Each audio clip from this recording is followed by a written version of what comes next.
So welcome back to Statistical Methods. Now, this is Lecture 10, or Week 5, Lecture 2, where I'll be covering sampling distributions and central limit theorem. Now, one thing to keep in mind is that Quiz 2 goes live on Monday, September 28th. And this includes content from Lectures 5 through 10, and the 3 most recent Kahoot question sets. So this is stuff on z-scores, NHST, finding cutoffs with z-scores and p-values, content from today's lecture, including the sampling distributions and central limit theorem. Now I'll only have very minimally invasive questions on this information because it's somewhat tricky. And it will be the same format as Quiz 1, and really study those last 3 Kahoots if you want to succeed on this test. It will not be hard if you do so.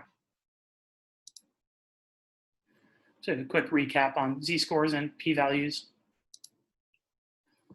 Up to this point, we've discussed samples, or examples rather, where our sample consists of a single person. And the question we're asking is, how improbable would it be to find a score as extreme as the one we've obtained from a null distribution in which our hypothesis about whatever treatment we're doing, let's say it's coffee on academic performance, is not true, right? So if there is no effect of coffee on academic performance, how improbable would it be to find a result we obtained from a particular coffee drinker's academic performance score? In the real world, those samples tend to be larger than one subject. So we can't really be that confident that data from a single person will generalize to an entire population.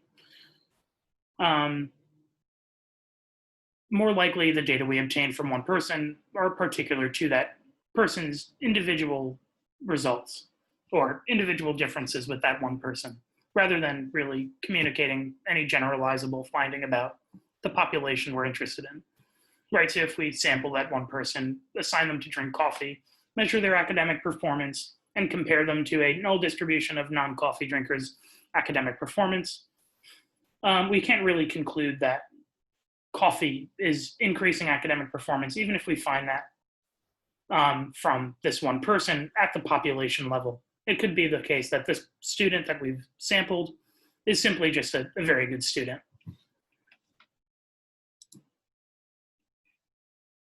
So researchers will then ideally attempt to get a large, random, and representative sample from that population of interest. Now, the rule of thumb here is that the larger and more representative that sample is, the closer our sample statistics, so our mean and standard deviation, will be to the true underlying population parameters. For example, mu, the population mean, and sigma, the standard deviation of the entire population. So by getting a very large, random, and representative sample, we're trying to have the best estimate of the population's actual parameters. So the mean and standard deviation most generally. Now, this also changes the nature of the way we go about testing our hypotheses. So our research and null hypotheses will no longer refer to the extremity/improbability of individual scores. Rather, we must first calculate a statistic that describes the full sample. So for example, the sample mean. Then ask, how improbable would it be to find a sample mean like this in a null distribution of sample means? So how probable, or rather improbable, is our obtained sample mean from this group of people that drank coffee before exams? If that sample were to come from a null distribution of means of people who do not drink coffee before exams. So the 2 things we need to calculate here is a sample mean, and we need to set up some interpretation of a distribution of sample means from that null hypothesis distribution, or that null hypothesis population. So this is another type of comparison distribution, the sampling distribution of the mean, made up of statistics, right? So sampling distributions are not distributions of individual scores. They are sampling distributions of statistics, such as the mean. Now, we'll primarily work with the sampling distribution of the mean, so a distribution of means from samples drawn from a particular population, though other types of sampling distributions do exist. So we can make a sampling distribution of the standard deviation, or even a sampling distribution of the kurtosis. Skewness is fair game too. So here's how you do it. Here's how you create a sampling distribution of the mean. So first you take a sample of a given sample size from the population, and you calculate the mean for that sample. Then you take a separate sample from that same population and calculate the mean. And you repeat this an infinite number of times. And then you create a histogram or a probability distribution comprised of all these sample means. And as you see here, here's the population mean in the center, and some of our sample means, which are represented by X bar, are higher and lower than the population mean, right? So this allows us to view this as a distribution, since not every sample mean that we draw from a particular population is going to exactly approximate the population mean of interest.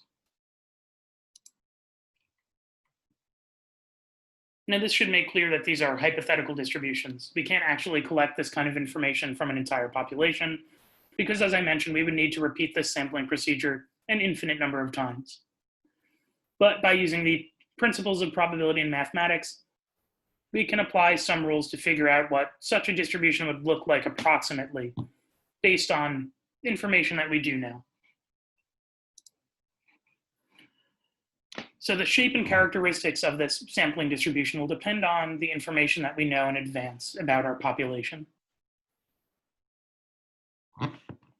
So we'll start out with the somewhat difficult artificial situation in which we do know the population mean and the population variance, and work our way to situations where we know very little or nothing about the population of interest from which our sample comes. So people, researchers specifically, rarely know the population mean and population variance, but we'll use this hypothetical example to lay down the foundation here. So where all of this comes into play in the hypothesis testing procedure is in steps 2 through 4. Step 2 is determining the characteristics of your comparison distribution, or in other words, the null sampling distribution, for which we must determine the mean and variance. Step 3, finding the cutoff score in this comparison or null distribution, so that sampling distribution of null population means. And the cutoff score will rely on what this distribution looks like. And step 4, where we calculate our sample score and compare it to the comparison distribution. This will, of course, rely on things we calculated in step 2.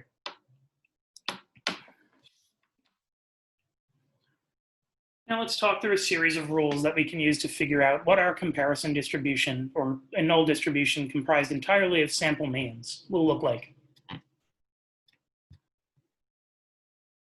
So parameters referring to a sampling distribution of means will have a subscript of m.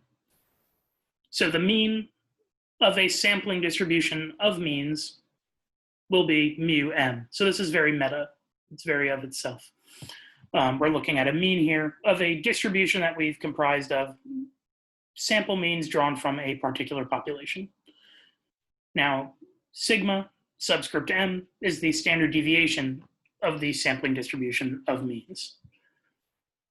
Right, so we can calculate parameters pertaining to these particular sampling distributions. Now, keep in mind throughout this that the purpose in doing this is to be able to answer the probabilistic question of import.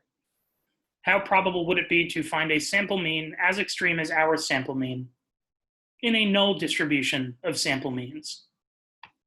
Right, so we're calculating this probability distribution, this sampling distribution of means, to approximate what a null distribution of sample means would look like, so that we could compare our actual sample, let's say, in which we gave students coffee before academic measures like a test, to that null distribution, or this hypothetical probability density function that we've created, the sampling distribution of means.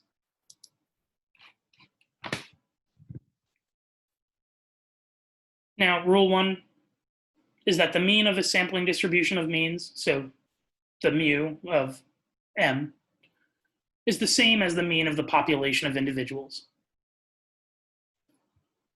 So the mean of a particular sample will sometimes be higher and sometimes be lower than the true population mean. But if we take a large enough number of samples, hypothetically infinite, these small random differences should cancel each other out, and we'll see that our population mean is the same as our mean for the sampling distribution of means. Now, rule 2a is that the variance of a sampling distribution of means, so sigma squared of m, is the variance of the population of individuals divided by the number of individuals in each sample. Now, this demonstrates an important concept. Sample means calculated from larger samples will be less variable.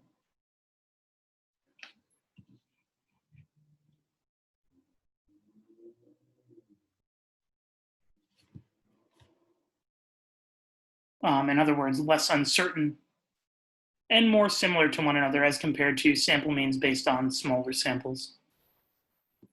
In other words, we get a better signal to noise ratio in larger samples. So as individual differences that might influence our results or noise cancel each other out, we get closer to the truth of that population parameter we're trying to estimate with a larger sample.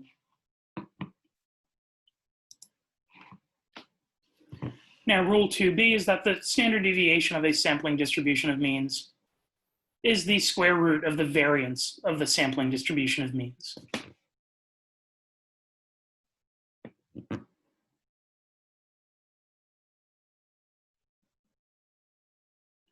Now, it's the same as the relationship between standard deviation and variance at the sample level, or standard deviation and variance at the population level. But the variance, or rather the standard deviation of a sampling distribution of means typically goes by a shorter name called standard error, or occasionally the standard error of the mean. And this is the equation for calculating it right here. Your population variance divided by the sample size with a radical over it.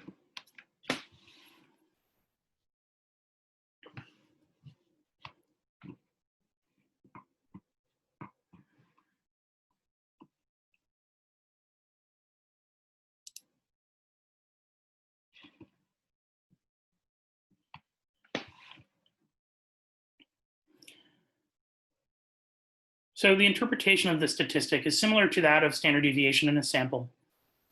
It's the average amount that a sample mean differs from the mean of the sampling distribution of means.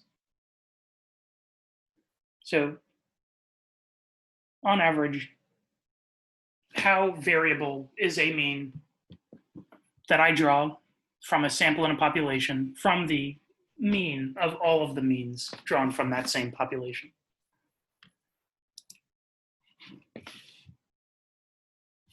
Now, rule 3 is that the shape of a sampling distribution of means is approximately normal if either A, each sample is of 30 or more individuals, or B, samples are taken from a normally distributed population.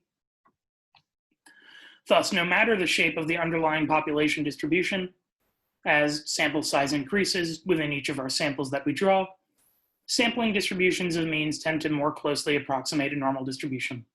Now, why is this? Well, because sample means will sometimes be a bit lower than the true population parameter and sometimes be a bit higher than this value. And these two things should occur in equal proportion, resulting in a symmetrical bell-shaped distribution clustered around a single value. more or less tightly so depending on sample size.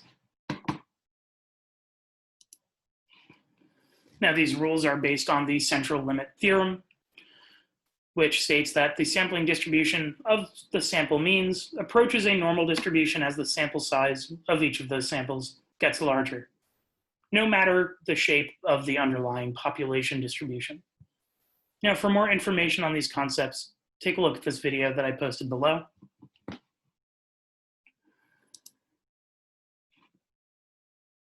And now let's walk through an example for a central limit theorem. I want you to imagine a fair six-sided die. So you have a 1/6 probability of landing on any side when you give this die a roll. Now imagine I took 20 samples of n equals 1, so that's one roll of the die, and calculated the mean of each of those samples. Now in this case, the mean would be the single score since there's only one. So with n equals 1, and we're doing that 20 times, this is equivalent to a population distribution, since there's only one subject in each sample. So here's what we get when we graph this. So this is based off a randomization procedure to spin this die. Right, so n equals 1, we're doing it 20 times. What's the mean of each of those samples? And now we're plotting those means here. Not very normally distributed. What if I followed that same procedure, but instead of drawing samples of n equals 1, I draw 20 samples of n equals 5. And I take the mean number from each sample, and I plot these means on a histogram. Now my sampling distribution looks like this. So this sampling distribution of means is less spread out for one, but it's also a slightly better approximation of the normal distribution. Now let's up the ante here. What if I do the same with n equals 100? So 20 times, I'm rolling a die 100 times, and I'm calculating the mean from each of those samples of 100 rolls.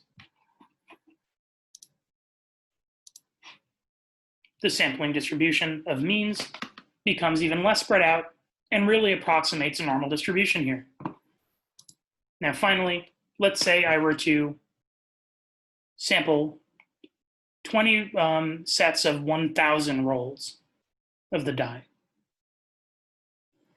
Now here, the variance here in sample means becomes much more curtailed. It's much smaller. And also, this distribution is really approaching normal.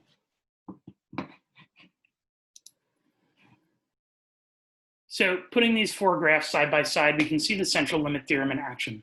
Our sampling distributions become skinnier, less variable, and more normally distributed as sample size grows, despite a non-normal, in this case, uniform, underlying population distribution.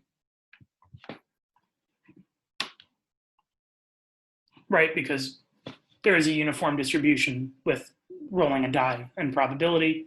Since you're equally likely to roll any one of those 6 sides, you should see in any individual sample that you'd find, like let's say I rolled a die 1,000 times, you should see a roughly even number of each side of the die being rolled. But when you plot the means of those samples in a histogram, they approach normal, right? So despite the underlying shape of the population distribution, our sampling distribution of means becomes skinnier and less variable, and more normally distributed as our sample size grows.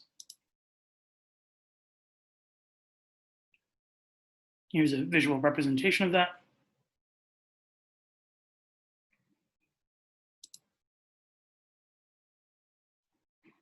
Now, do our 4 rules hold? Let's see. Rule 1 is that the mean of the sampling distribution of means should equal the population mean. Now, assuming that truly equal chances of rolling that 1 through 6 die, our mean should be 3.5. So again, that would be 1 plus 2 plus 3 plus 4 plus 5 plus 6 divided by 6.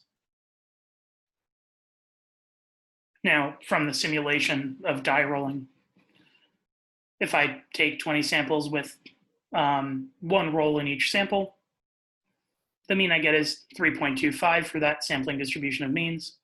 Now, if I up the sample size in each of the 20 samples to 5 rolls, get to 3.63.